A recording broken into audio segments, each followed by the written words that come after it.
Well, good evening. Um, Tonight I have the honor to start our first competition for 2023. We have about 83 submissions. Our judge for this competition is Nancy Ori. Nancy will go through our images and we'll offer a critique of the images as we progress, and at the end, we'll hopefully have time to share her thoughts on a few image processing steps. Nancy Ori is a very skilled professional photographer. She has her BA degree in fine arts and a master's degree in visual communications. Nancy is the owner of the New Jersey Media Center, where she does her professional photography. She teaches photography globally in workshops and at her studio and on Zoom. Nancy had been trained by Ansel Adams in part, and was also part of the Ansel Adams workshops in California. She was the founder of the New Jersey Photography Forum back in 1995. And at this point, it is the largest and most recognized group of fine art exhibiting photographers in in New Jersey. Nancy's own work is collected and has been exhibited in galleries and museums and in private collections. The museums include the Museum of Modern Art in New York City. Well, at this point, let's get started with our competition, and good luck to everyone. Nancy will go through the images with us tonight. And if time allows, she'll do a few images at the end.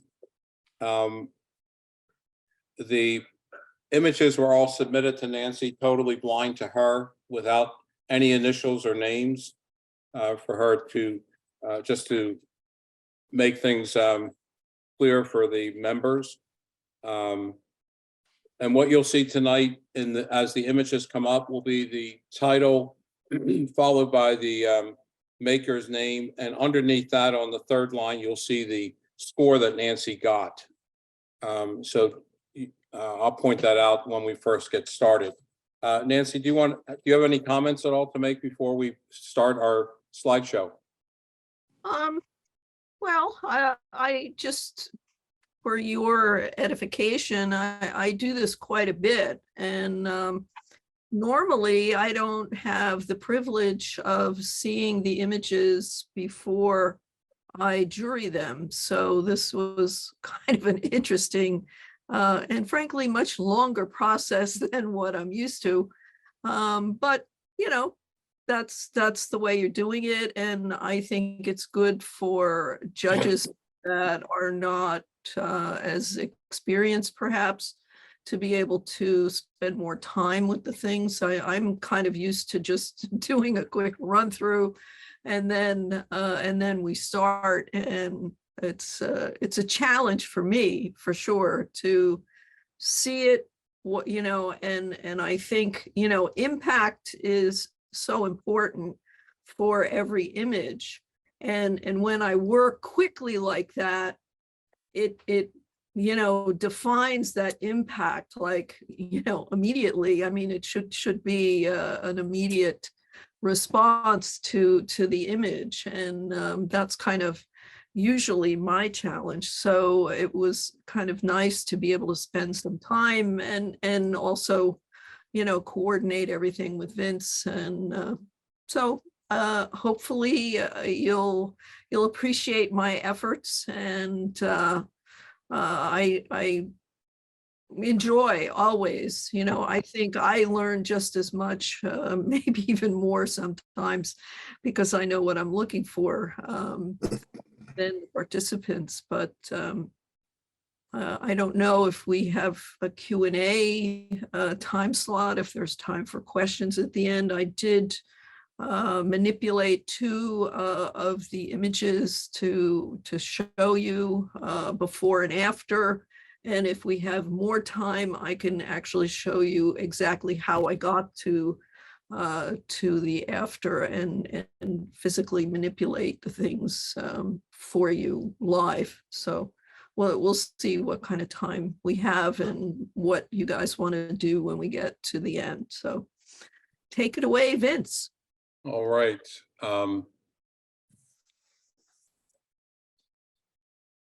We're going to, sorry about that. We're going to start with, let's see here. Nature and Class A. Now I'm going to share my screen.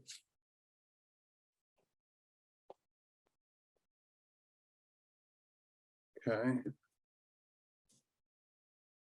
There we go. So you should see my Lightroom. Let me just minimize everybody here. Okay.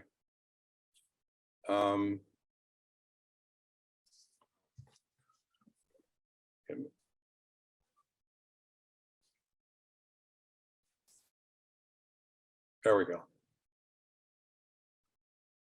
Everyone see that? Yep. Okay. So this is 3 in a row. And the author's name will then be up, and then underneath that is the score, and this is Mia Curran. Okay, so I think this had more possibilities than possibly how it ended up. I think it's cropped too tightly, although I love this kind of shape. I love this format. I like that you got in really nice and close. The droplets are really effective here. The minimal color is nice. I think, you know, the impact here certainly was the closeness of this particular image, but at 3 in a row, I'm only seeing 2 sort of, and they're cropped pretty dramatically. I think if you wanted to go in this close, I would certainly not call it 3 in a row. And I would go in even closer and just deal with maybe one of these with perhaps the one in the middle, you know, sort of being the background one. I think the featured one is the one on the left for sure. I like the shadows on some of those petals. But I thought that you kind of shortchanged the subject matter and cropped it too tightly, especially for that title.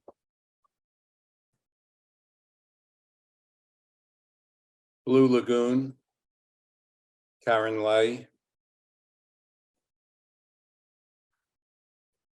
This is a, you know, it's a nice image. It's certainly a beautiful landscape, something that perhaps many of us have seen in Iceland, perhaps. I didn't feel like you did anything over and above just being there and snapping the scene. I would have liked to have seen maybe a more interesting point of view, or maybe even just a smaller piece of it. It's kind of the, you know, your typical postcard looking picture. And I would have liked to have just seen something that would make it really be much more dramatic for me. It's kind of the picture that everybody does, I think. Nature imitating nature, Vince Pellegrini. I think the composition here is what pretty much grabs you. The disturbing thing for me are the two big white blobs on the left, because I want to get in quickly. You know, you read a picture from left to right, and I'm kind of bogged down by that really big white blob there that, you know, I'm all for improving upon Mother Nature. And that would be a quote actually from Ansel. A little arrogant perhaps, but you know, when you want to make something have really strong impact, and the abstraction of this, I think, is its strong suit. And certainly the point of view of the camera. I'm now bouncing back and forth from the main subject circle and that very cool line and curves and things that brings us to the main circle, but I'm yanked right back to that really bright thing that's also right on the edge. You have to be careful of things on the edge. So, you know, I think darkening it way down probably would have been my choice, as well as that little zigzaggy white one that's above it on the left edge. And then there'd be no hesitation, there'd be no confusion as to exactly where you want us to look. I like the elongated look of it, and you know, you could have cropped it into a square. I love squares. This would have fit very nicely into a square, but I just felt that you could have done more with this in post. So clearly can't do any more with it at the time of capture.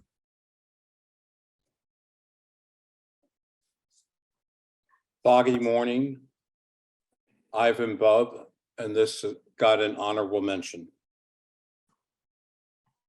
You know, again, going back to this idea of impact, you know, and you probably think, well, impact is all about, you know, wow colors and, you know, huge contrast in black and white imagery, but it really, it encompasses this kind of a photograph as well, because the impact here is the calmness, and you know, the peacefulness of this subject matter.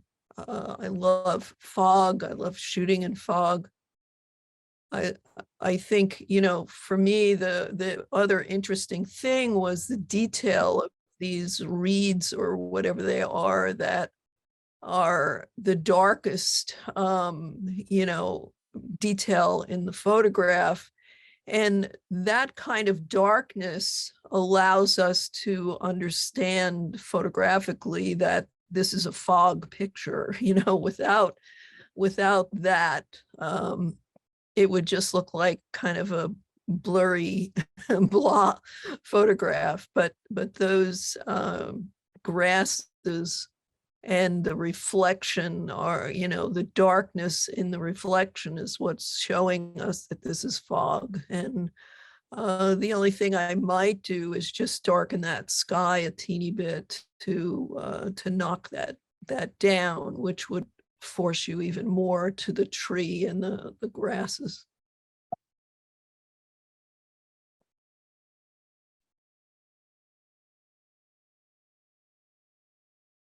Delicate Demise by Julie Stoffer.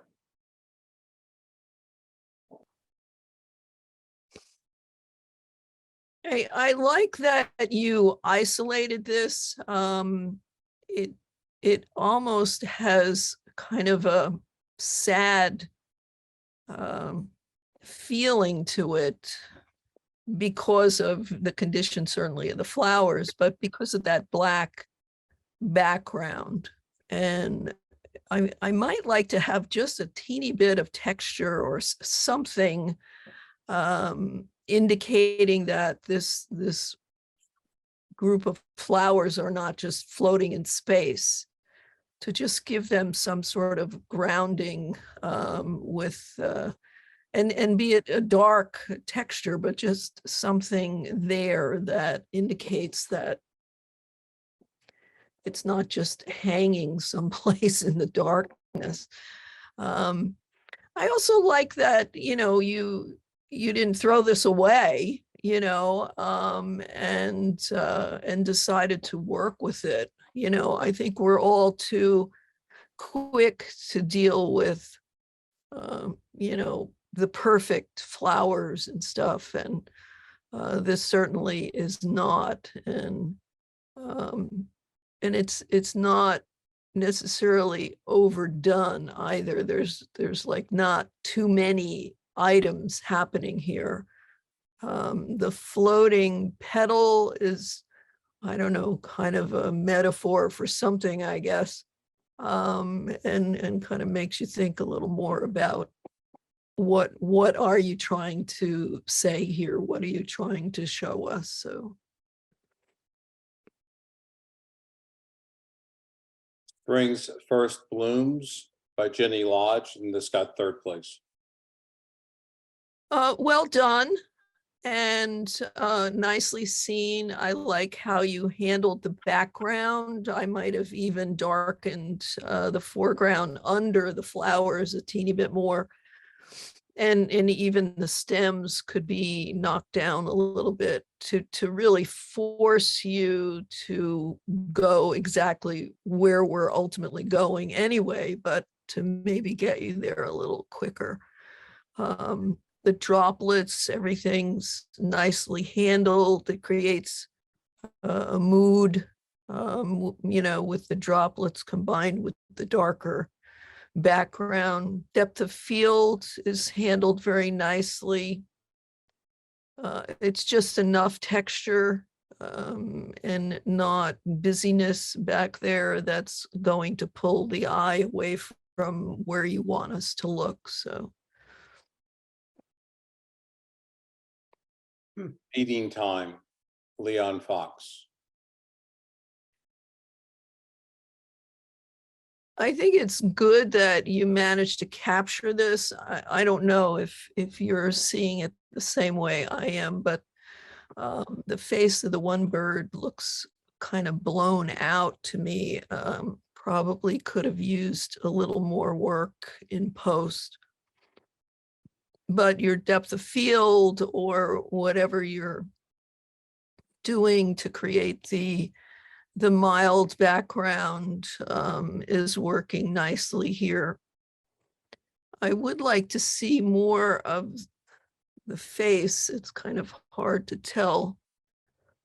I think we're looking under the chin of the bird that's on the top of the branch. But I think it's a nice capture. And that's kind of the story. Collecting Pollen by Bill Coughlin. It's funny, I would not shoot this myself. It's not a subject matter that I would ever be drawn to. And yet I know there's a couple of bugs in the program tonight, and I scored them all pretty nicely because they're very nicely done and seen, and the composition even, which is really hard to get with working this close with something like this that's just going to fly away at any moment.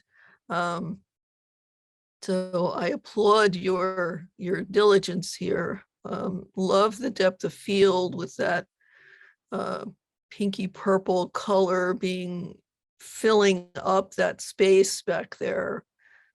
We've all seen the bird pictures where people have cut them out and put a plain blue sky behind them, and to me it doesn't really work. In fact, a friend of mine posted one this morning and I didn't even comment about it, which is probably a comment anyway.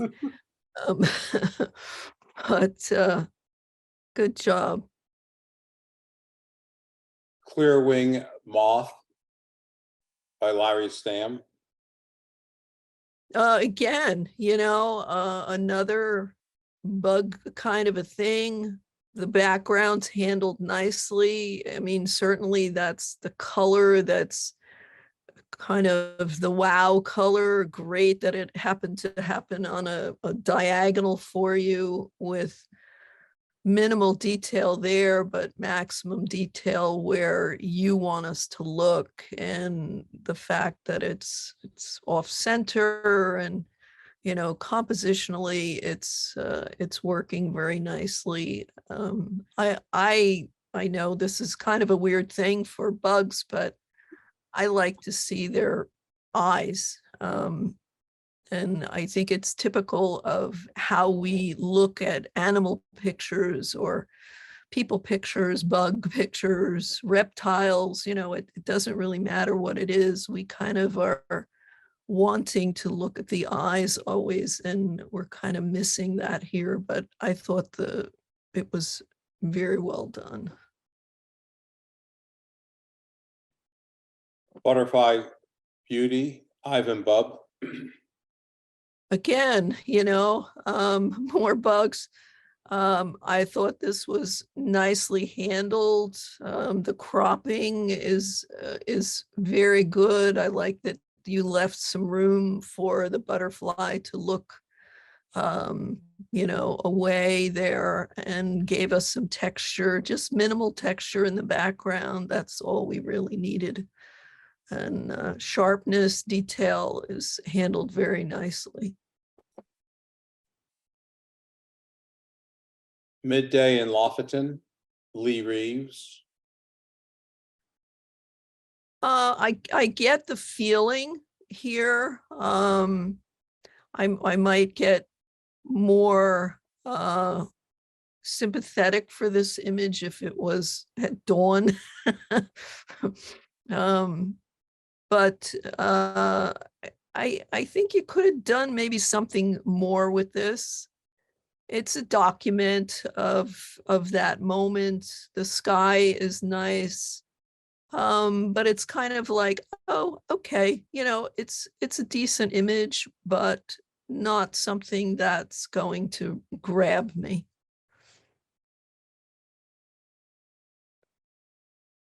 A Fish for the Nest, Here we Joanne go. Stamm. So here's our cutout bird with zero interest in the background. Could have done something more, I think, with that particular background to make the image more colorful, if nothing else, and a little more interesting. And if we're talking about the fish, if I didn't see that in the title, I might not even know that that's a fish. I would have lightened that up a little bit to give us some more information, maybe lighten the head of the bird a little bit more to let us see the eyes. Beaver Pond Reflections, Bob Gross.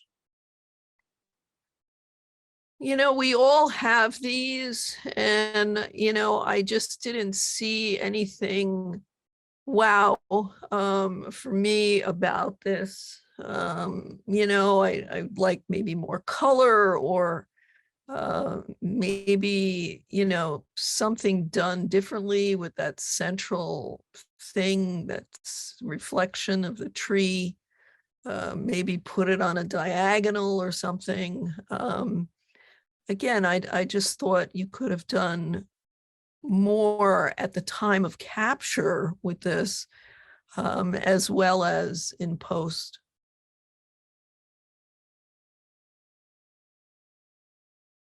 Seemingly Windswept by Julie Stauffer. I thought this was lit very nicely. White flowers are not the easiest thing to get right. And we don't have really anything here that's blown out or or too much in shadow. I like that there's a big one and a smaller one. Not even sure that you needed the smaller one, but the fact that it's there, it helps to balance out this particular composition. So I thought it was handled very nicely. Hiding in plain sight, Bob Gross. Again, kind of an okay shot. Needs more color, maybe more contrast, something to zip it up a little bit, give us a little more wow. Compositionally, it's handled nicely. The grasses in the foreground are kind of pointing us right to where you want us to look. And that's kind of it. On and On, Vince Pellegrini. I liked the detail here, the motion. There's a lot for the eye to noodle around on here. You know, if we come in on the left and we slide over to the right, there's a lot of things that can pull the eye away from going, you know, right out of the frame on the right-hand side. So I find myself looking around at all of these textures, and I like what you did with the sky as well, or whatever that is in the background there, if it's another dune.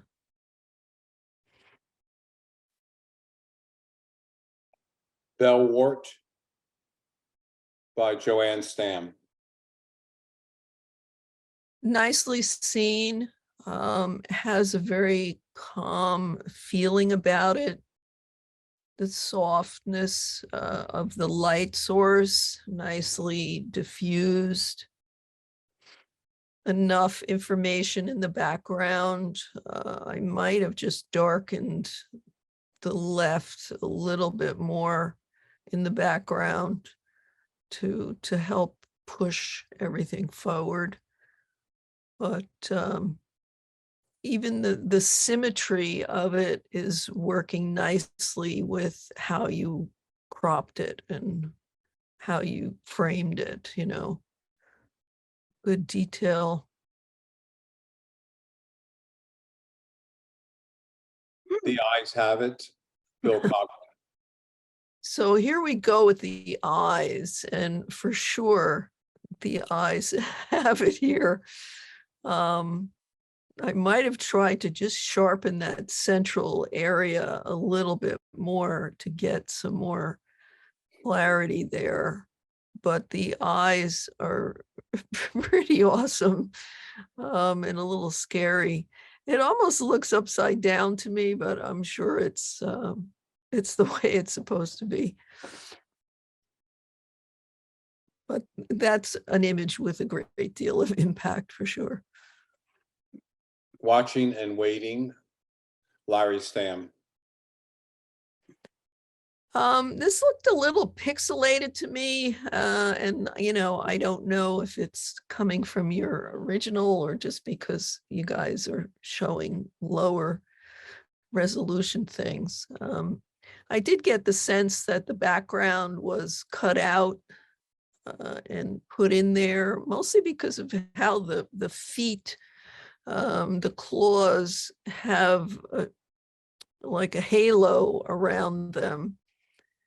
And I think you could have maybe diffused that just a little bit more to blend the background with the claws a little better. Perfect Perch by Jackie Henney, and this got second place. Again, another bug picture. I'm not a bug person, but you know, I appreciate what you did here. I love how the background is blending with your yellow flower. And even the leaves in the background there are kind of helping your eye to swirl around. I don't know that we needed so much space over on the right side, but I like actually how that's blurred out and has a very impressionistic kind of look about it, almost painterly. But it's leaving the bug right smack in the middle of the frame, and I think you could have taken a little bit more off of the right side to throw him or her out of the middle a little bit more. But I love that you're not afraid to crop into that flower. It's, you know, it's giving it this kind of bold crop, which pushes us right to the subject, which I thought was really good. He Ain't Heavy by Lee Reeves. You know, here's one of those, you know, I see so many pictures of like, you know, what to me looks like a DMV photo of an ancient person with a lot of wrinkles, you know, in some foreign country. And just because you're there and you take a picture of something that's unique to us, doesn't mean that it's a good photograph. I thought this was okay, you know, but it's lacking some kind of impact for me. And I don't know if it's could possibly be an increase in contrast, maybe a tighter crop, a little bit more off the top and the left, some vignetting to push us to, again, the eyes, the face, the paw that's on top there. I think, you know, at time of capture, this is one where you want to shoot a whole gaggle of photos as the thing is unfolding, almost in a burst mode, if you will, and then choose the one that's working the best and follow through with the post processing to make it really what you want it to say. Glacier End by Karen Lay. You know, another pretty exciting landscape, I think. I like the subtle blue, almost fog in the sky, and yet we can see that the sun is out. I probably would have lightened that triangle of the mountain to just, because to me it's the, you know, the sun is leading us right to that direction with some diagonal shadows. And I don't find the other rocks on the far right to be the subject. So to me, the main subject of the landscape is that big triangle shape, and it needs to be brighter and handled a little more. The Universe in His Eyes by Jenny Lodge, who's got first place. I thought this was pretty awesome. I mean, talk about impact, you know, I mean, and you know, I hate bugs, but I thought this was really a fabulous picture. You know, as a juror, you have to kind of look beyond your own personal emotional, you know, makeup about stuff. But I sure as hell would not want to come face to face with this guy any place or anytime soon. But you know, the detail that you have here, the sharpness, the depth of field with the body just, you know, going out of focus there. I thought this was pretty terrific. Twin Geese by Leon Fox. Again, blank sky, not very interesting, not adding anything to this photograph.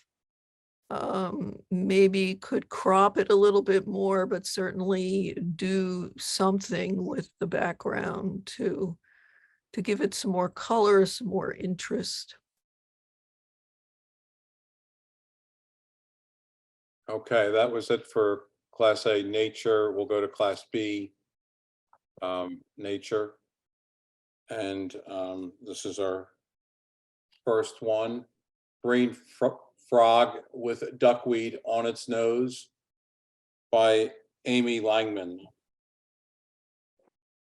Well, I thought he was handled quite nicely. Again, we go right to those eyes. The minimal color everywhere pushes you to go to the yellow, and those accents there.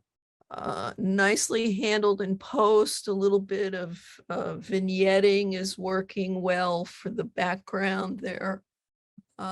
And I think the detail and sharpness is where this is at, and I thought it was handled very nicely.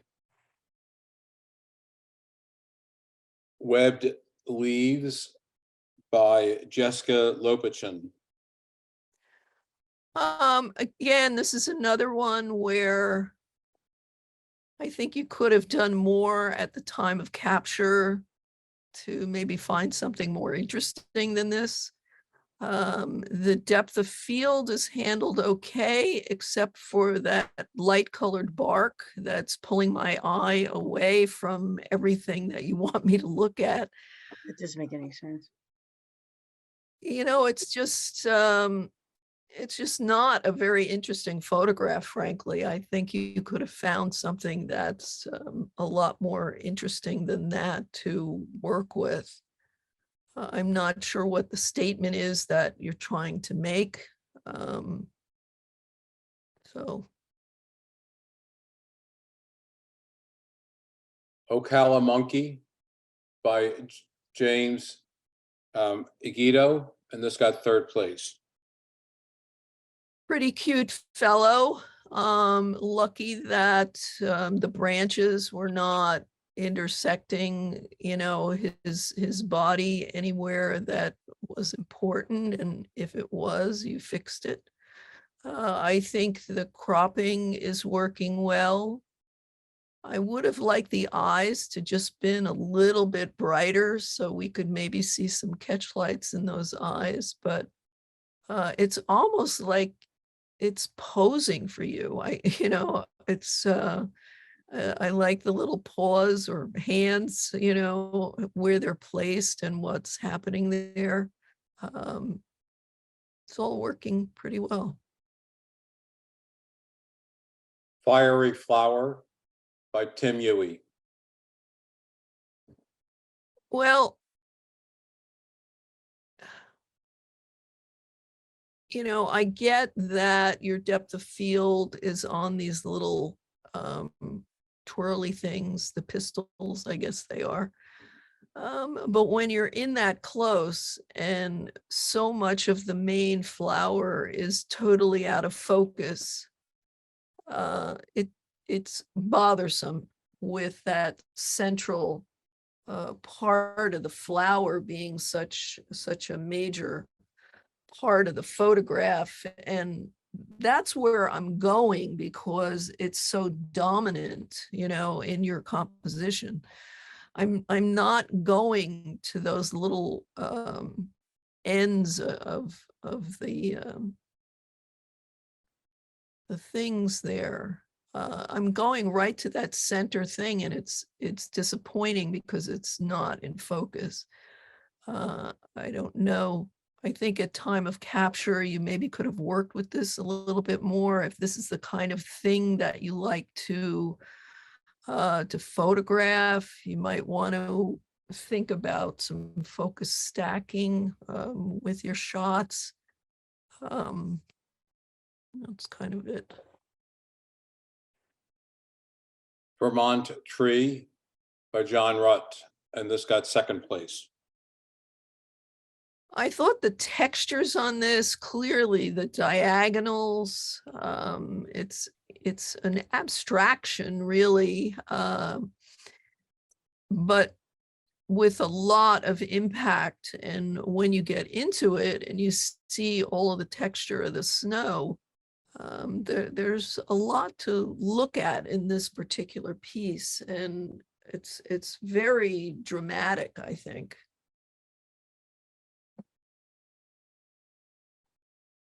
Burn Symmetry by Jay Linsenbigler, sorry. I think your exposure is okay. It's kind of, and I don't want to say, I could say boring. Don't want to hurt your feelings, but there's not much happening here. It's kind of like a specimen photograph, if you will. I do like that you converted it to black and white, but I think you could do something more dramatic, perhaps, with how you capture this. Motion by John Conlon. This does have some movement, certainly for the eye. I didn't have a lot of impact with this. There does seem to be a softness to it that, and maybe it's just the part of the seaweed that's closest to us seems to be soft, and I find that to be kind of bothersome because it's the brightest and the most visible part of the picture. I do like that there's complementary colors here. There's always a beautiful balance between this golden yellow and that kind of blue color.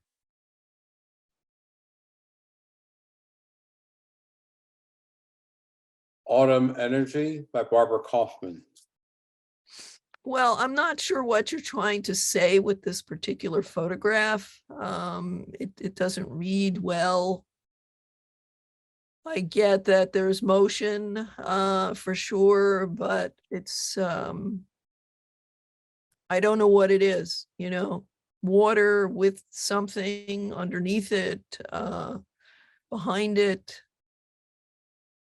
There's not enough maybe of what's going on here to give us a clue as to what you wanted us to think.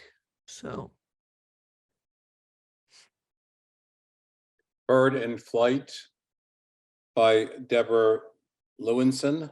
This got first place. and I thought this was handled very nicely. Certainly, again, another item that I don't personally photograph, but I think that you did a terrific job with it.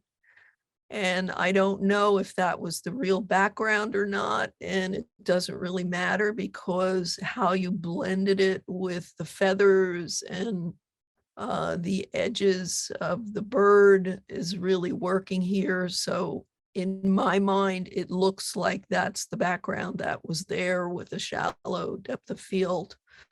So many of these have that halo thing going on, and I thought this was handled beautifully and just captured really well.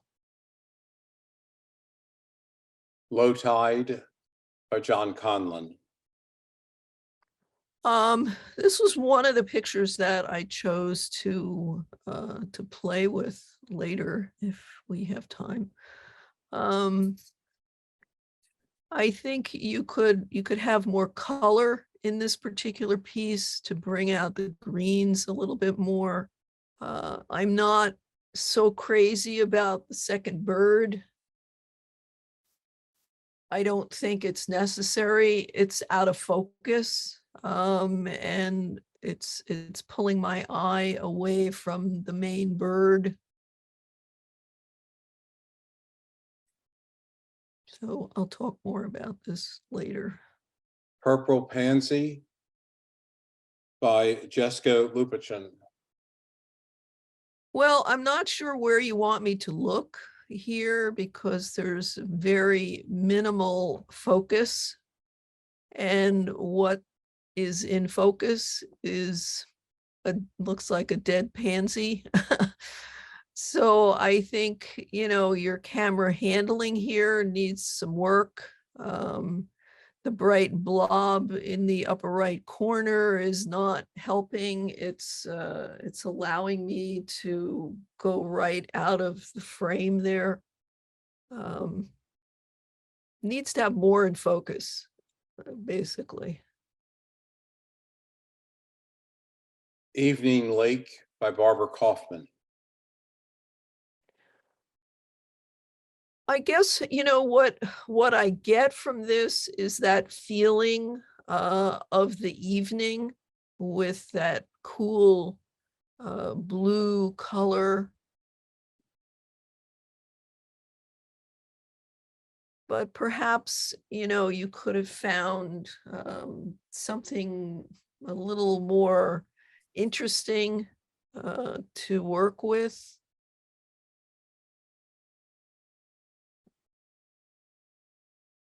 Winter Wildlife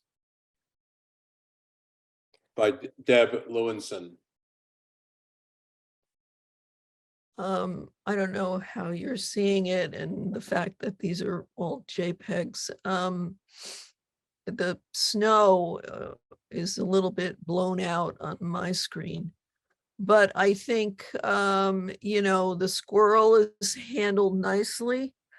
The sharpness is where it needs to be. I like that it's kind of encircled, by these clumps of snow. It's kind of like a little environmental portrait, if you will. Ocala Gator by James Agito.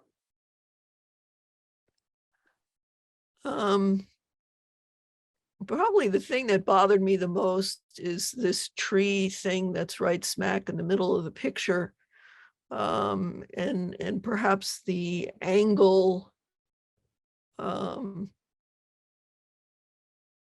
with so much water included in it. To me, the scary thing are the teeth and the eyes, and I probably would have focused in on that. There does seem to be a lack of sharpness, which is kind of bothersome. You want to see all of the scales and you want to see that, this thing is really alive.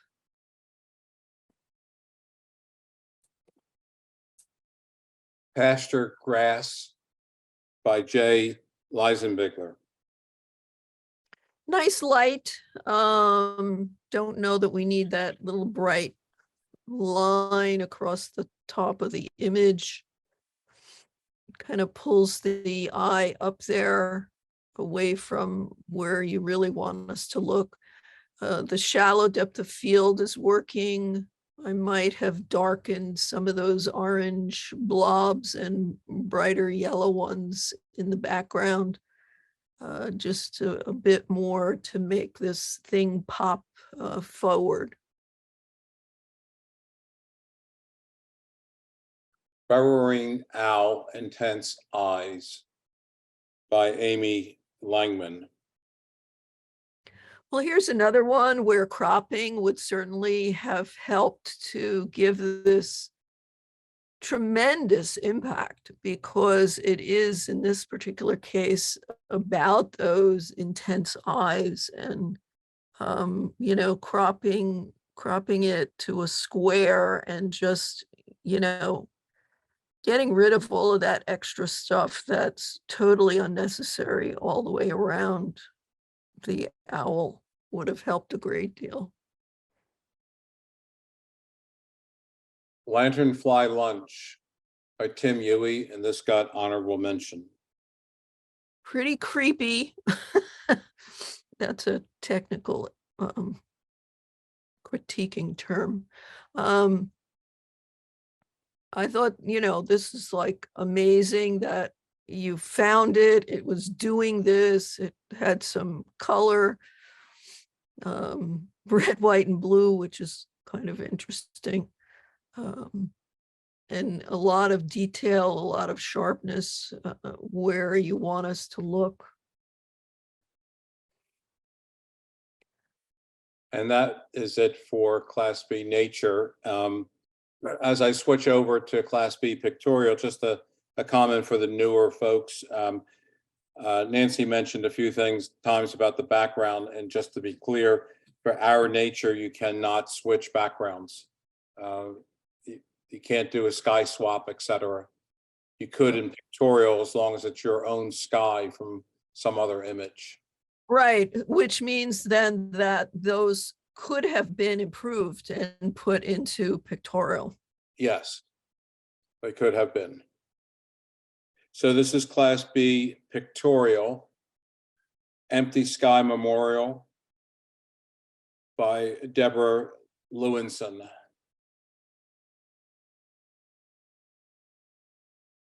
I think this is really very nicely done. The shadows are not only filling up that triangle space, but they're adding another kind of element of communication here. The names, are all there, but there's no names for the shadowed people.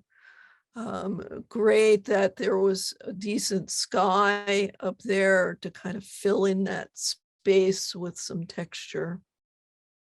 Nicely seen. Kids Park by John Rutt. Again, I don't find this to be a thrilling picture. It's more like a snapshot of some friends you happen to come across. There's not much really that's working for me here. Could have been cropped maybe a little tighter. Storefront Glasses by Tim Huey. This got honorable mention. I like that you saw this, and you were able to maneuver yourself in a way that put the reflection where you wanted it. I get a sense that you kind of moved around this space and found this and captured it the way you wanted. So, and it has a nice impact. Certainly grabs you. I think having it in black and white helps it a lot. Weathered Dock by John Conlon. Again, it was probably a nice outing, and I think you could have found something more interesting than this to share with us. Colors are kind of not there, and I don't know. Okay, so it's a weathered piece of wood. Find some weathered wood that's a lot more interesting than this for the next time. Tootsie and Dallas Nuzzling by Amy Langman. I like this photo. It's one that I also chose to look at the end. So I think we can talk about it later, but the face of the darker horse needs to be brightened. The eyes, or the eye that's facing us, needs to be brightened. And I don't know that you need all of that background. Winterberry by Jay Leisenbigler.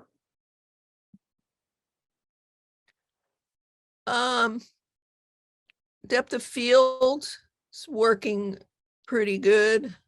I think you maybe could have even saturated this a little bit more, probably cropped it a little bit tighter. I don't know that we need all of that space at the top to kind of get the main subject out of the center of the picture.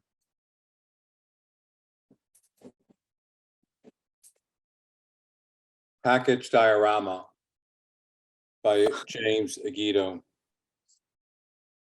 Kind of fun, I guess. The little snowman got amputated at the bottom there.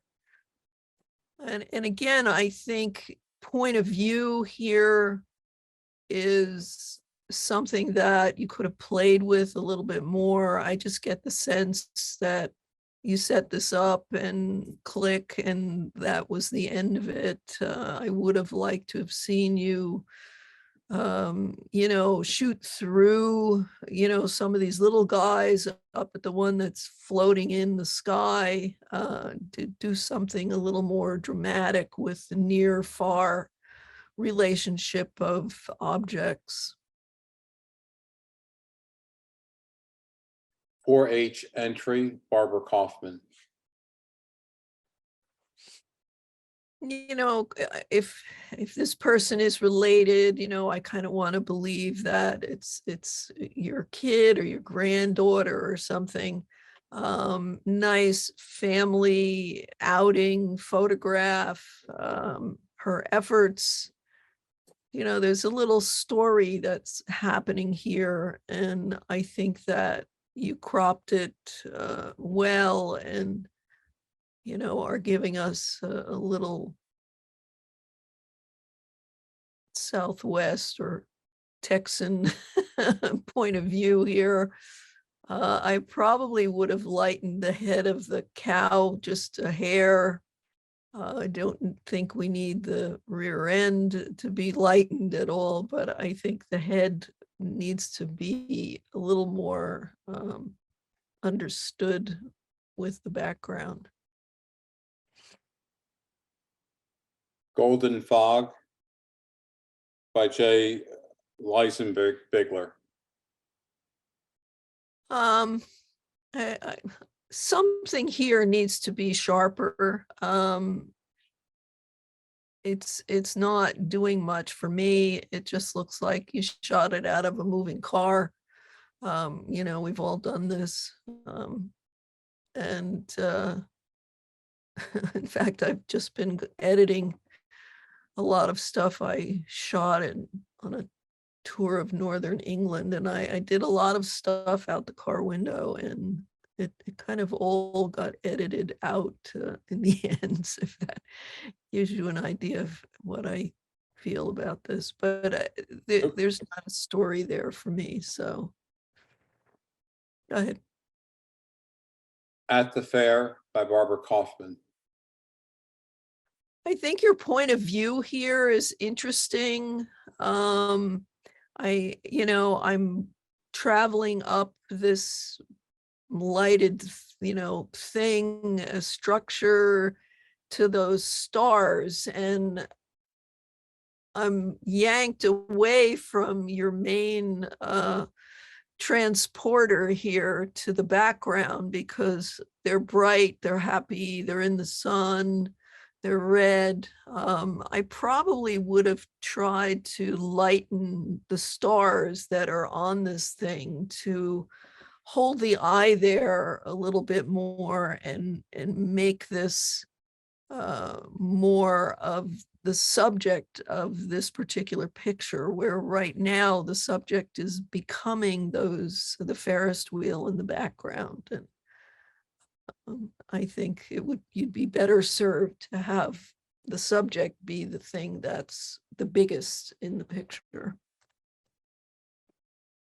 Turkey by Deborah Lewinson. This got first place. Pretty cool detail. I love how you cropped this and that it's sharp as a tack, and the colors and this texture, the repetition of the pattern of the feathers.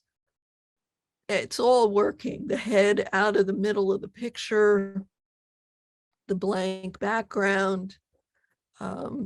It's all working to make this a very impactful photo. Crayola Diamond by Tim Huey. This got second place.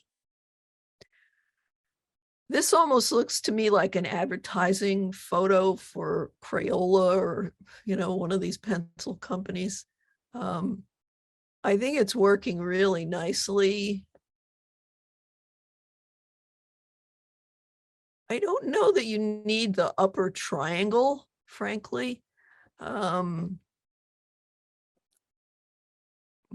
I applaud the idea. I love that you saw this and you set it up and you put a light on it so that you could capture it for us.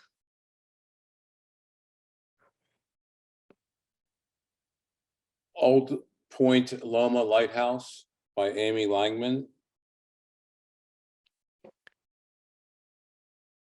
This looks to me like kind of your basic tourist picture, vacation shot. Good that you converted it to black and white. Kind of takes it out of that realm of snapshot a little when you do that. I think it's a nice documentary image.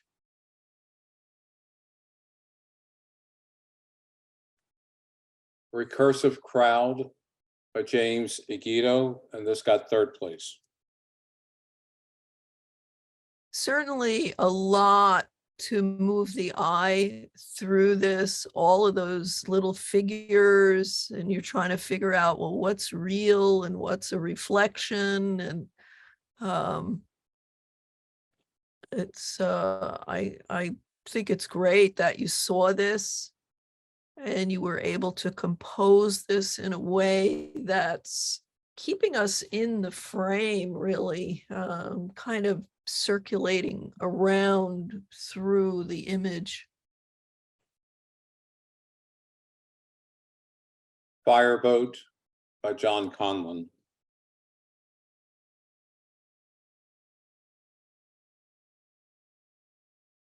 Probably what bothered me about this is the horizon in the middle of the picture. Either we're going for the boat with the reflection in the water, or we're going for the boat with the sky and all of the diagonals of what's going on with the clouds. But I think right now it's a pretty static image with that horizon right smack in the middle. A little dodging on the boat would have helped also bring out some more of the color, make it pop a little bit more. Okay, so that's the end of Class B pictorial, and our final will be Class A pictorial. Okay.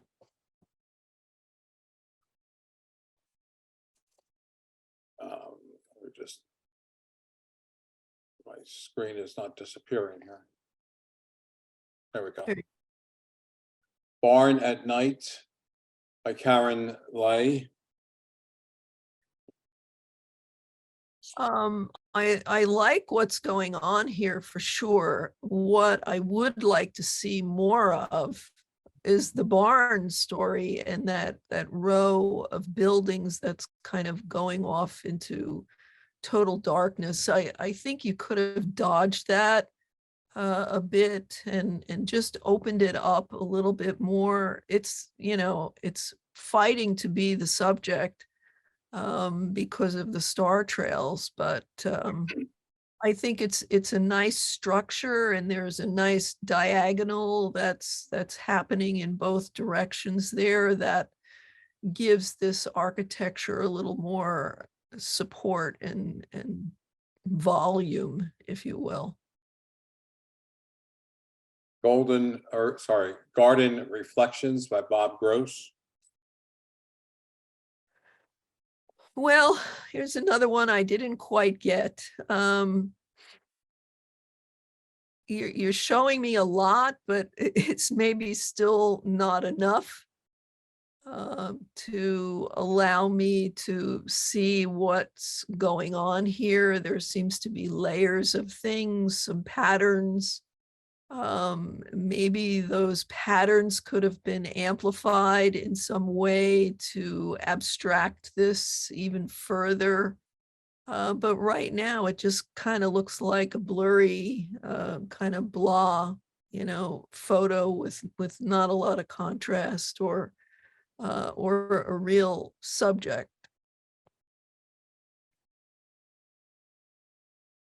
Misty for me, Lee Reeves. This is working. I like the fact that you've, put this curved branch affair on the top. It looks like there was not much happening in the upper sky area, and you've blocked it out nicely with these leaves. I wish there was a little more something happening within the frame of the leaves. Perhaps the three trees that are further on the right there could be enhanced more, bring out those shadows more, so that we know where we're supposed to be looking out into the distance. And I probably would have just done a little bit of edge burn across the bottom to hold you in the same way that you're being held in on the top. Morning Colors, Julie Stoffer. The abstract quality of this is nicely captured. I think it could have been enhanced more, bring out the colors more, maybe even just some contrast being added in. I probably would have cloned out that white T shape that's there, just because it's pulling the eye away from the rest of the details in here. It has kind of an oriental look about it that's working.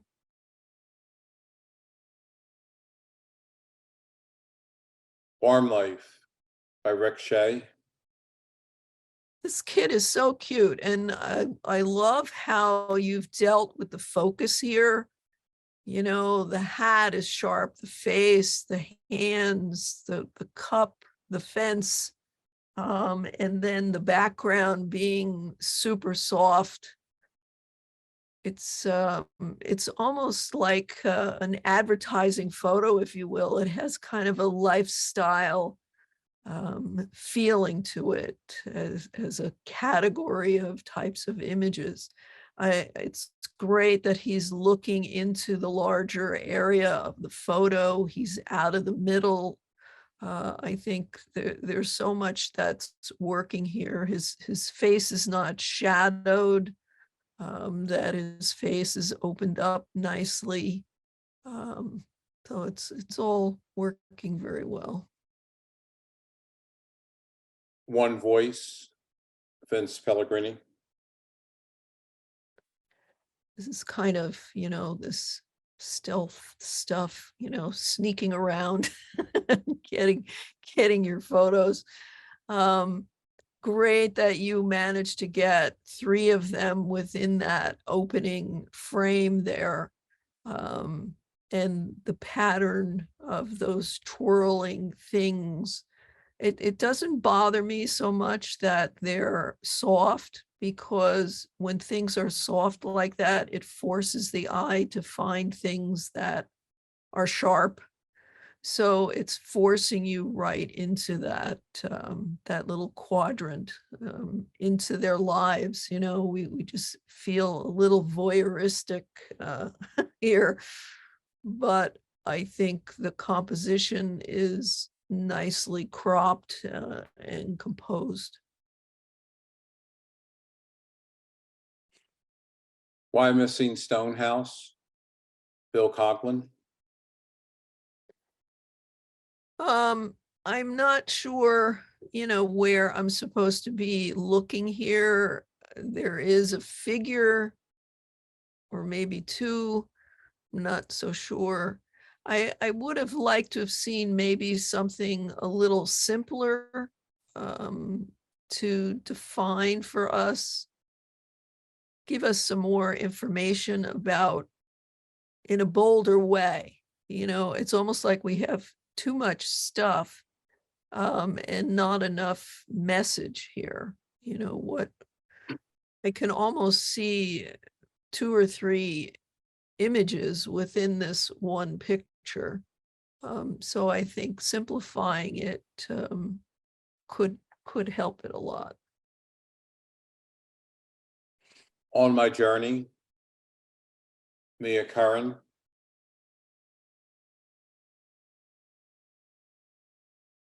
I think black and white here was definitely the way to go.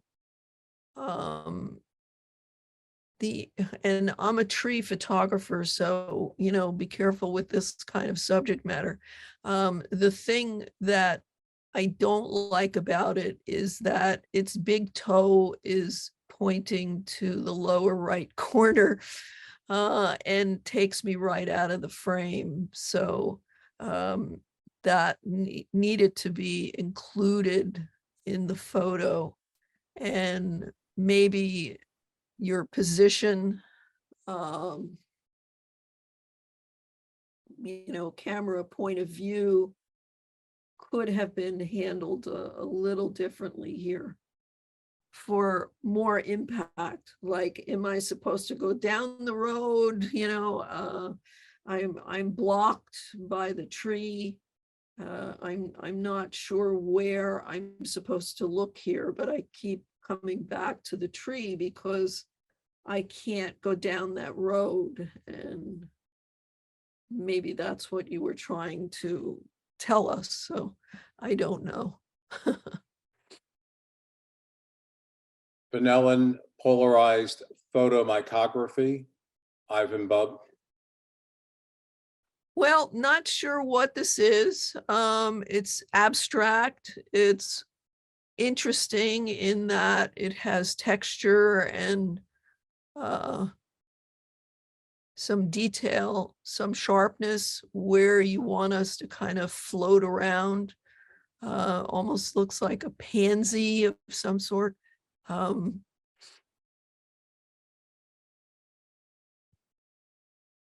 Colors are interesting.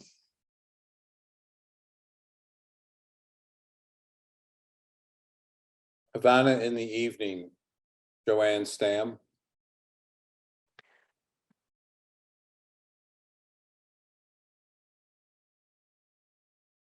Well, there's not much here that says Havana to me, so I'm not sure that even having that in the title is meaningful. If you want me to know that this is Cuba, then, and I know exactly where you're standing, by the way. Been there. I did five tours to Cuba. You know, you've got all of those fabulous cars right behind you. You've got people sitting on the wall, and you're fixated with this sunset and in a row of kind of nondescript buildings that I think taking more advantage of the location to show us that we really are in Havana would be a better way than to zero in on a sunset that's, you know, if you're going to do a sunset, it better be a really good one because we all have hundreds of them to choose from. So I think you could have worked a little harder here. Into the Wyomissing Woods, Jenny Lodge. Again, it's sort of a repeat of that other piece. You know, the trees are blocking the road. Is that where you want me to go? Again, my eye keeps coming back to the main tree, the one that's the biggest, that's closest to us. I'm just wondering, maybe cropping a little bit off of the left might help to push us, where you want us to go. Stacks at Night, Larry Stam. Kind of cool that you found this, and that it was lit, in an interesting way. I like that you have this big wheel in the foreground, so we have some, something major that's close, along with the interesting patterns and pattern of color even that's happening in the background. And probably would have shot some verticals here. Old Red, Jackie Henney.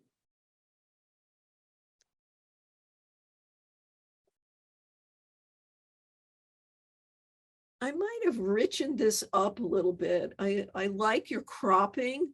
I like and it is old, and I get that feeling from this piece. It's the background is kind of helping to support, we're in an old place, and there's an old watering can that's missing the little spigot thing on the other end.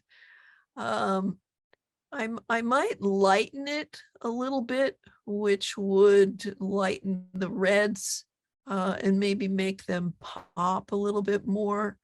It's, if you converted this to black and white, it would almost be like a wash of gray. And I think the brightness values of the can need to be brought out so that it truly becomes the subject of this picture, rather than its value kind of just blending in with the background. But I like that you saw this, and you composed it. You didn't fiddle. The little branches kind of help fill up some space. It's all working good. The Intrusion, Dutch Bagley. This got first place.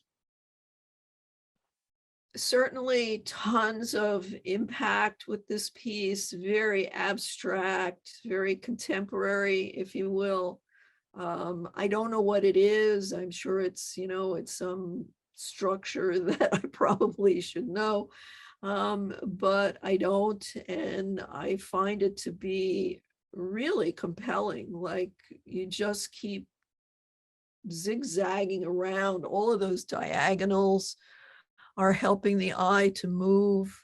Having 3 of those curved shapes coming in from the right and intersecting the 4 on the left has a really nice balance with the bright ones versus the darker ones. I just think everything is working really nicely here. It's nice and sharp. And I love that it's black and white. Really has this is a powerful piece for sure. Flaming Torch, Larry Stam. I'd like to see this sharper. We've all seen these drop things, and I don't know if it's a property of it, going JPEG, but it's a great capture, but I wish it was sharper. A Winter Walk, Karen Lay.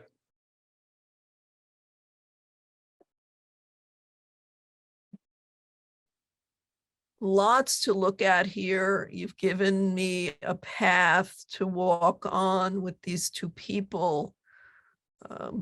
It's always great when you have little figures like this to show us the scale of what it is that we're actually looking at. lots of good texture happening. Very minimal color. It's almost like a sepia tone image. I'd be curious what the full color piece would look like, but I think your composition is very strong. Do you approve, Vince Pellegrini? I love this guy with the glasses on the far right. Definitely a documentary type shot. I might almost put this in black and white, and I would open up his face more so that we can see his eyes and his mouth area. He's such a key piece of the photograph, and I want to see him better. I'm actually more interested in him than I am what the other guy is slicing up there. Abstract Windows, Julie Stoffer, that's got second place. I think this was nicely seen. I don't know what you did with this, if this is close to the reality, it doesn't really matter. I like that you saw it, you worked with it in some way. I'd almost be inclined to increase the contrast a little bit more, which would also increase the saturation, really make that central square pop out. I'm not crazy about the band that's on the left side, but it may be helping to hold us into the photograph there, but I could almost do without that. Snowy Day Heritage Center, Bill Coughlin. A lot of info here, I think, because the red is really what we want to look at here. It's pulling the eye, it's really the subject. I would try cropping some on the left to get the red building out of the middle of the photograph. And then I think you've got something, it's kind of this Currier and Ives sort of, everything is so nice and sharp and snowy. It's like almost a nice little Christmas card picture.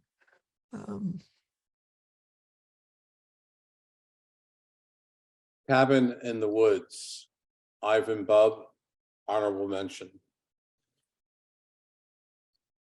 So, it's one of these techniques. I don't know if you ever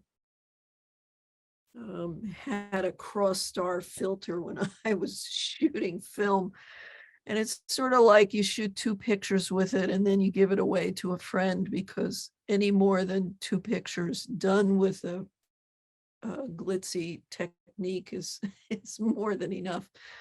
But I think this particular one is working nicely. I like how you've cropped the top and the bottom, how those trees are swirling us right into this particular image.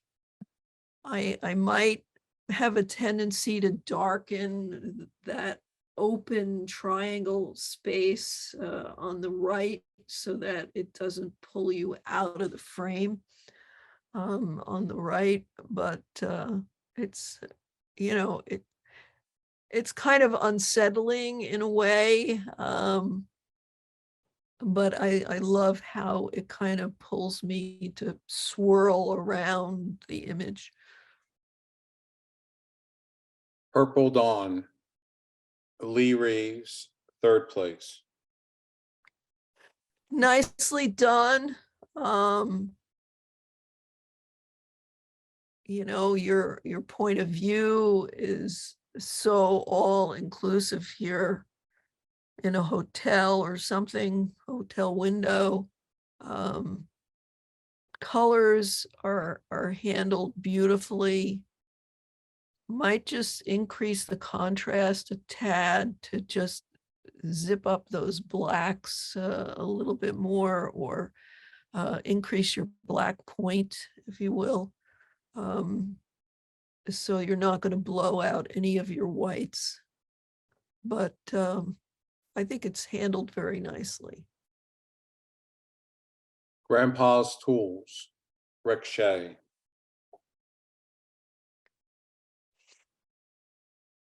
I like that you found these and you decided to work with them. I don't know that we need so much space on the left and right. I would probably crop this into a square. And I would try to open up some of the shadow areas, like on the little twisty thing in the back, and the back end of the scoop, just to give us some more information. There is a guy that's not far from you guys, I think, if I can remember his name, who does painting with light, and he loves working with still light imagery like this. And painting with light is really fun. I would encourage it for sure if you have more of these tools that you want to work with. Susquehanna Reflections, Joanne Stam. Well, again, it's one of those, it's a pretty image. And I don't actually use that word lightly because I think it's handled nicely. I would like to see some of the bottom cut off so we can get that terrific line out of the middle of the picture. It's you saw it, you found the right place to stand. You included the branches to give us some more texture up on top, but you gave us too much on the bottom, and you plunked it right smack in the middle of the picture. So given what you have here, I would just cut almost half of that bottom blue away and give it some more power. Intrepid, Dutch Bagley. Speaking of power, I love how you've cropped this. Again, I don't know what it is, and I'm super impressed by how the lights are lit, this triangular shape. I think it's seen very nicely. Converting it to black and white is definitely the way to go. The darker background makes those rectangles of light just pop forward. It gives it a really nice three-dimensionality that's working very nicely with it. Chester County Moonrise, Ginny Lodge.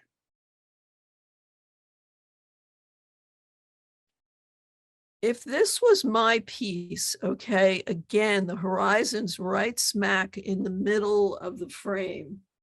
If this was my piece, and I don't know if in your pictorial category, if this is allowed, but I would take that moon and I would lower it, and I would cut off half of the top of that photograph so that the barn is not right smack in the middle of the frame horizontally, with your horizon cutting it in half.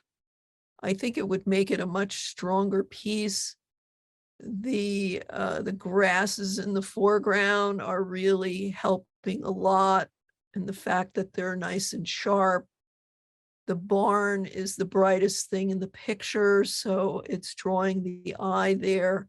But I get pulled up to that moon, and if it was probably on my screen about an inch lower, and then trim off the top, the bright part of the top, I think it would look to me like a painting. And I think it would be a very successful photograph. Passion Flower Abstract, Jackie Henney.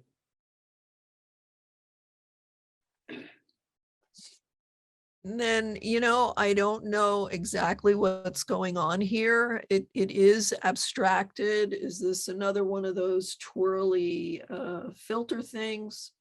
If it is, it's totally different than the other one, which makes it okay in my book, because you certainly don't want them all to be looking the same. But the detail that's happening in the purple is really pretty nice.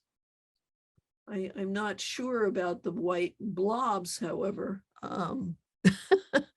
And what they're doing, but I think it's an interesting abstract nonetheless. Three Sisters, Bob Gross. Here's another one where I think it's probably cropped a little too tightly on the top and probably on the right side.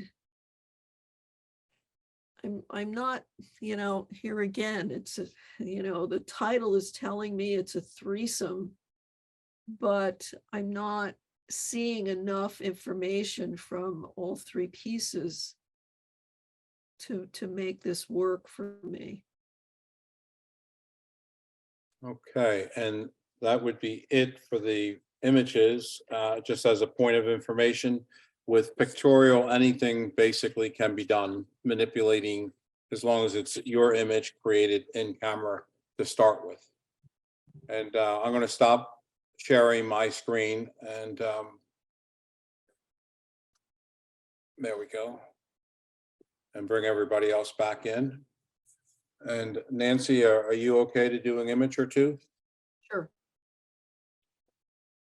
Questions you can put in the chat if you'd like. Yeah, please feel free to comment, to ask questions. I'm more than happy to review things. If I can recall, a particular image that you might have a question about.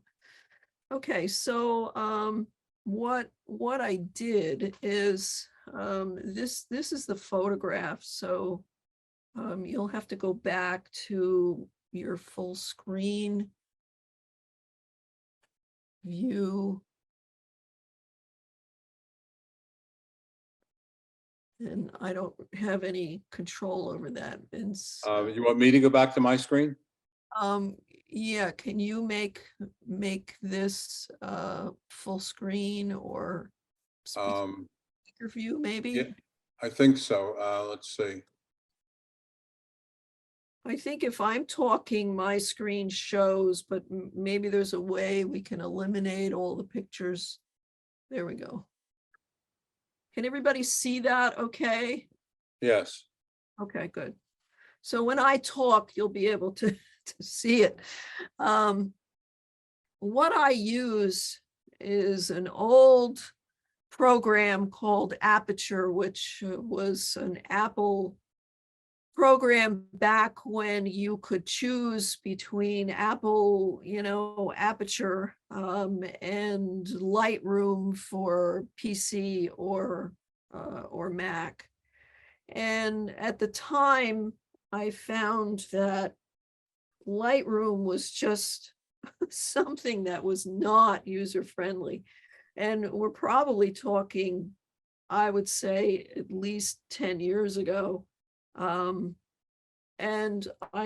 so I loaded Aperture and I tried it out, and I could figure it out by myself. I didn't need any kind of tutorial. And I thought, well, this is the way I want to go. It was It was so user-friendly, it wasn't even funny. So I use Aperture without Lightroom. I very, very rarely go to Photoshop. My story is that I want to make the picture the best that I can make it, okay, when I shoot the photograph.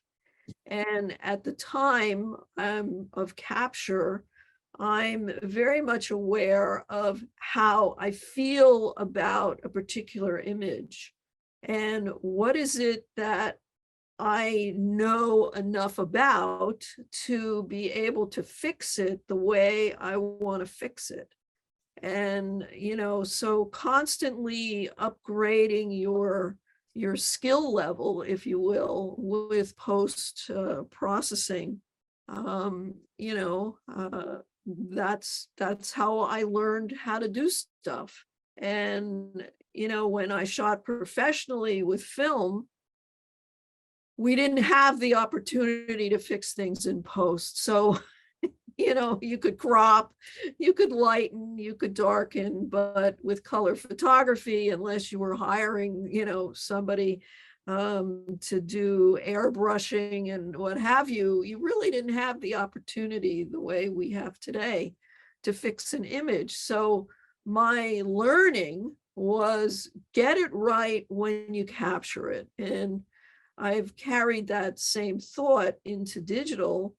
And what that's allowed me to do is to have less time at the computer because I'm walking, I'm investigating, I'm trying to find the best place to stand, or if I'm working with a bunch of products, how am I going to organize them and look at it, because back then, every time you went like this, it was ka-ching, ka-ching, ka-ching, and you were spending money.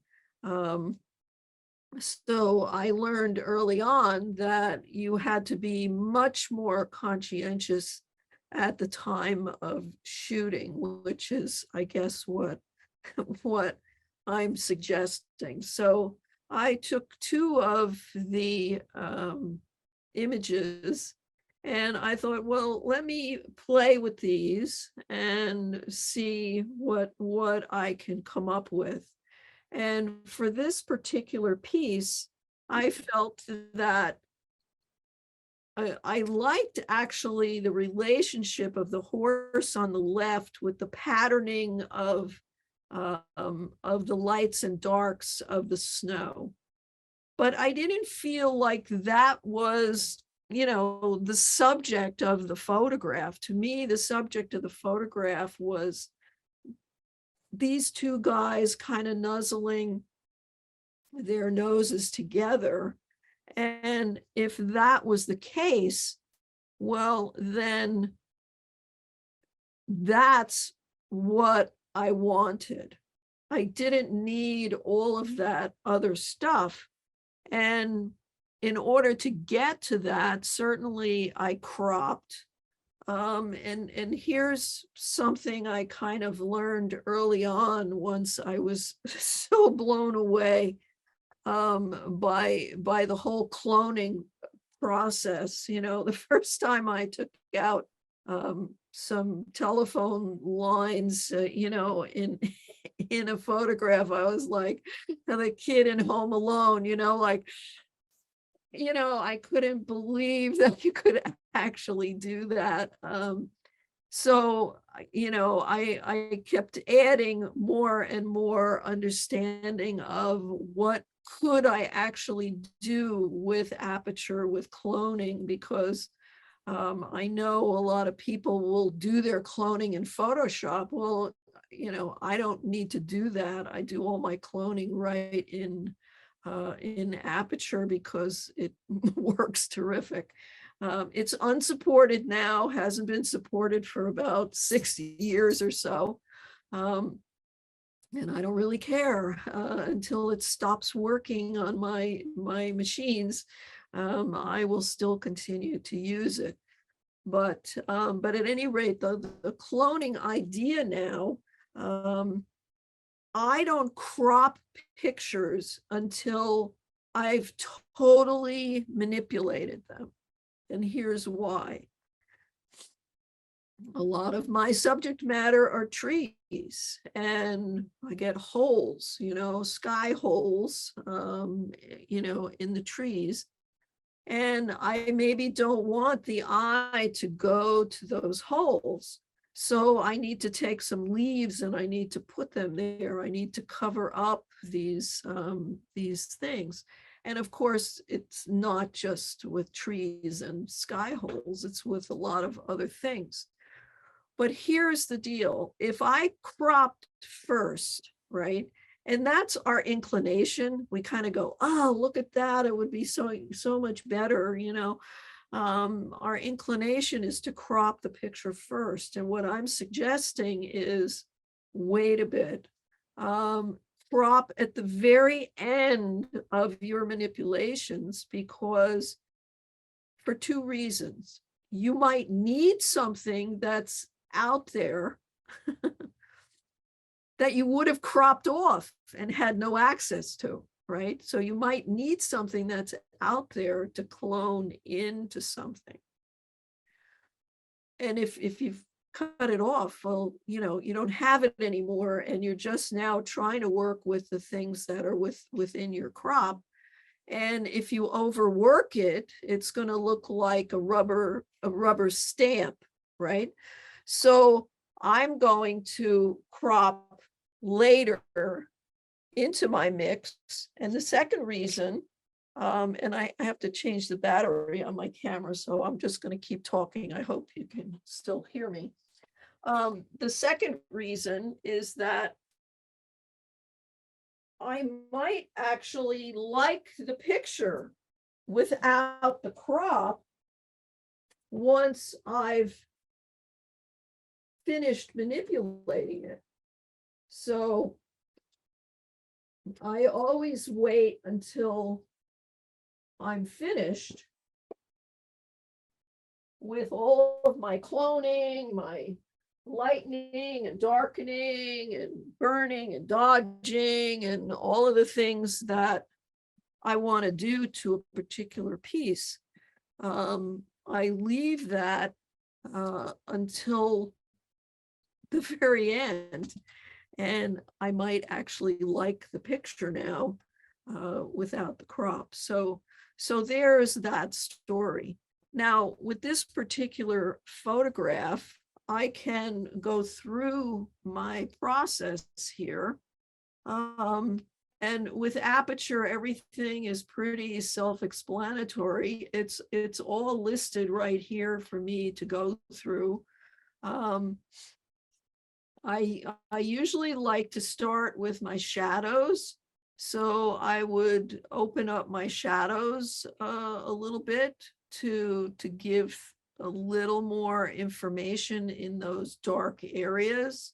And I'm going to crop off eventually that snow that's on the bottom there.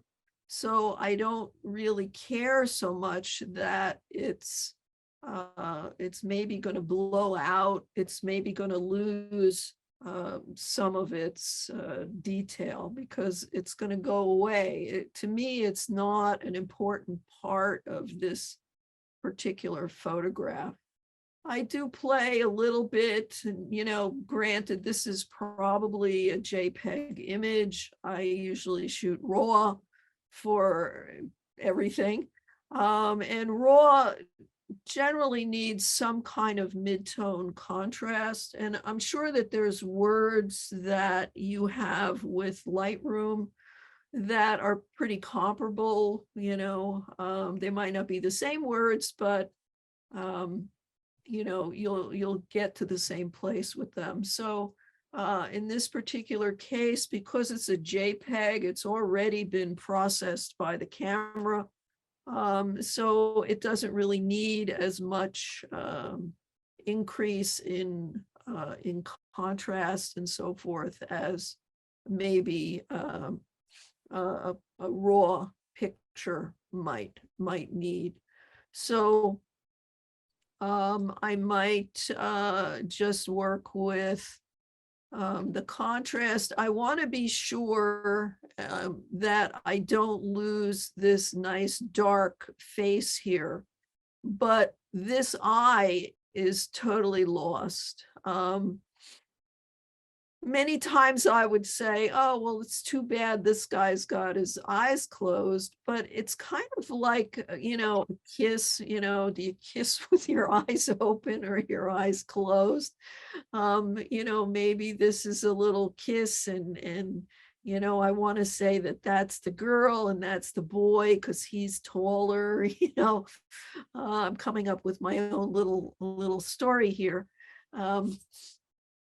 But so I have, options here to sharpen the picture. Granted, it's already kind of been pre-sharpened as it came out of the camera, but I always feel that digital kind of needs a little bit of something happening. I might convert this totally to black and white because all in through here, we've got this kind of beige thing happening.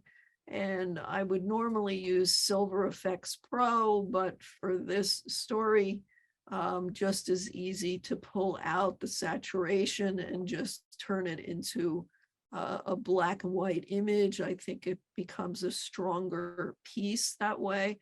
So I'm trying to think as I go through my manipulation process, I'm always trying to think, how did I feel about the photo when I made the photo?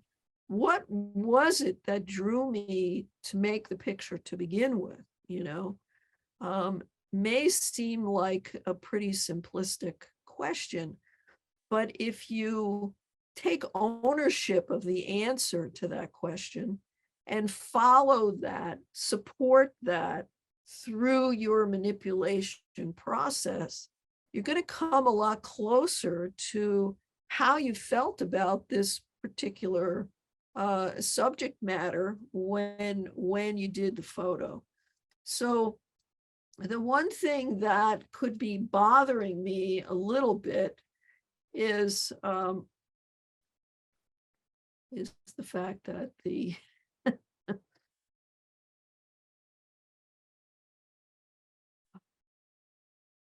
menu now is bothering me. So I'm going to go into my story here, and I'm going to do some lightening of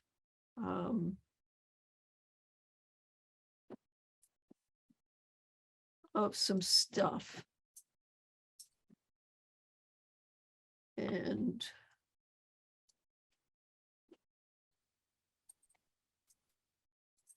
one of the things I want to lighten is this guy's face. Okay, just the hair. And I want to go into this eye and just lighten that eye a little bit. And let's see where we are here.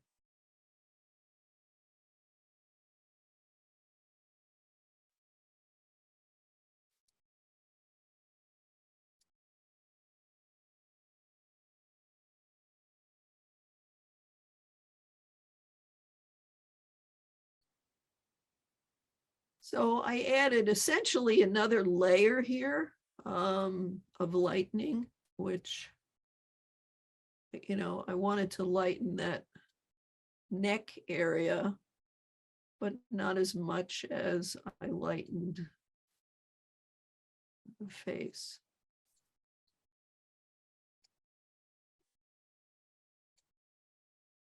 Okay. Let's see. I might just do the eye one more time. So I'm going to add another layer in there.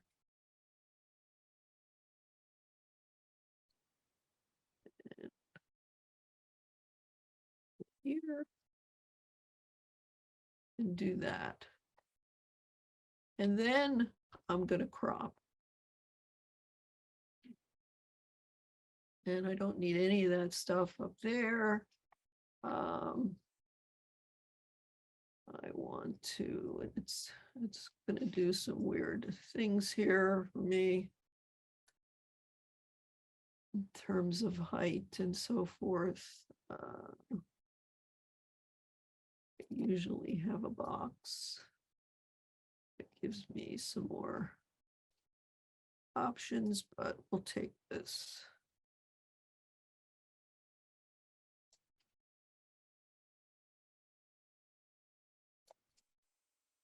And, you know, I'm going to put them pretty much in the middle of the frame.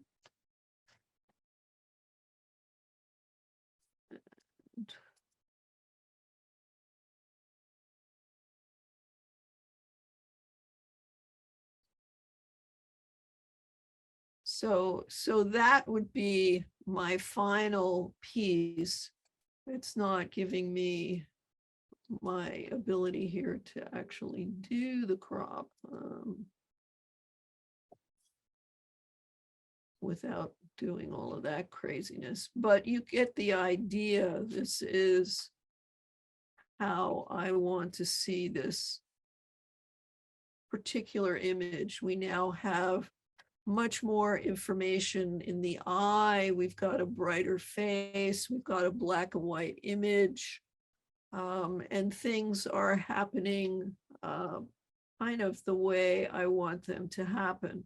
The only thing I might change is to darken this area over here.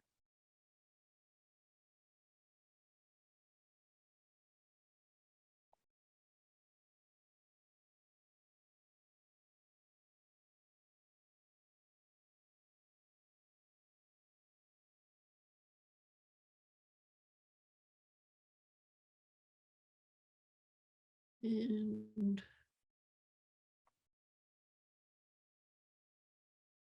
so questions on that, thoughts about that particular piece? I think that's, the crop is very effective and black and white is also, Nancy, I suspect that the original file could have been a raw and would have come up a lot better for you than this small sized JPEG, but I think that's really effective from my perspective. Yeah, I mean, now I get the feeling that they're communicating, that, you know, they're touching, they're nuzzling. And I think it's important to see the eye, you know, on the darker horse. So that's that guy. The other one, any questions on that? So, I mean, this is a different crop, certainly. But now that I look at it, I actually kind of like the horizontal crop better than the vertical. I do as well. You know, when you look at imagery, and maybe this is something that painters think about more than photographers, I don't know. Horizontal imagery has a calmer presentation. It's also said to be more feminine. Why somebody would say that, not real sure, except when you start hearing what they say about the vertical configuration is more dynamic, it's more impactful, it's more masculine. Okay. Okay, so Ori, I just have to get over it. Okay. This is the way that we interpret things. So if you have a scene, and not for nothing, this one in particular, we want it to be calm. You know, we want it to be nice and kind of heartwarming, you know, kind of a thing, versus the vertical that maybe has more power. And now I'm not liking this bit at the bottom here. And I left it in color for my first go around. And I'm actually liking this particular presentation a whole lot better than what I fiddled with to begin with. So, you know, looking more closely at things, you know, trying to figure out, how do I feel about this? You know, like what was I going for here? And this guy was the other one that I played with. And this is a little too big. And I thought, well, what are we going to do with this? The little bird in the background is frankly not adding anything to this photograph because it's out of focus. So, you know, when I go there, because it's white, you know, it's an area of contrast in the photograph. So, you know, you're going to look at it, you know, and it's not sharp. And I find that to be bothersome when the one in the front that, you know, grabbed onto the focus, the autofocus perhaps, is sharp as a tack. It's really bothersome that that guy is back there. So what I did then is I went and I got rid of the little guy in the background. And here's one of those where I grabbed some of the leaves and I put them there. And if you didn't know that the little guy was there before, you wouldn't be paying attention, mostly because our eye does not want to go and linger on things that are out of focus. So we're not going to go to the background of this particular piece. The leaves and all of the brown stuff that's there, that's all background, right? And the background is soft. So we're not going to look at that. We're going to go right to the main bird, sharp as a tack. There's some nice depth of field here happening. And you can see what I did. I cropped it a little from the original, and I certainly got rid of, you know, that little white guy. And I added a little color because, you know, there's only a couple of colors really in this particular piece. So I went into the yellow and I added some yellow, and you can see what happens when I take that out. So I saturated the yellow a bit to just add a little more color into the piece. And I went into the green, and you can see what I did here. There's with 0 saturation, and I put some green into the piece just to add, you know, it's so much of the image is this brown and green background. I felt that it just needed a little more color, a little cropping.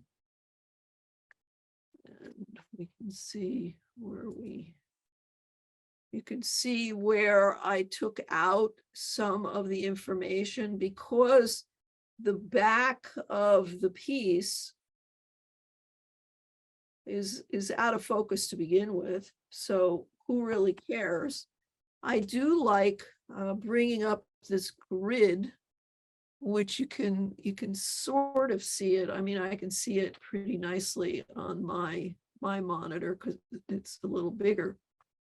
But the head is pretty much right where the lines are intersecting for the third of the way down from the top and a third of the way in from the right-hand side. So the bird's head and neck is right where it needs to be if you're a rule of thirds kind of a person. And you can see that the majority of what I removed was on the top. I took some little bit off of the other side. But that's the story. Well, thank you. I appreciate, I know the members do as well, Nancy, you're spending the time and to give us this input. It's the mics can be open if people want to chat, make any comments. But this has been, I hope, very educational for all. I found it to be. I think your critiques were well done, Nancy. So thank you for that. Obviously, there was thought on your side to give those.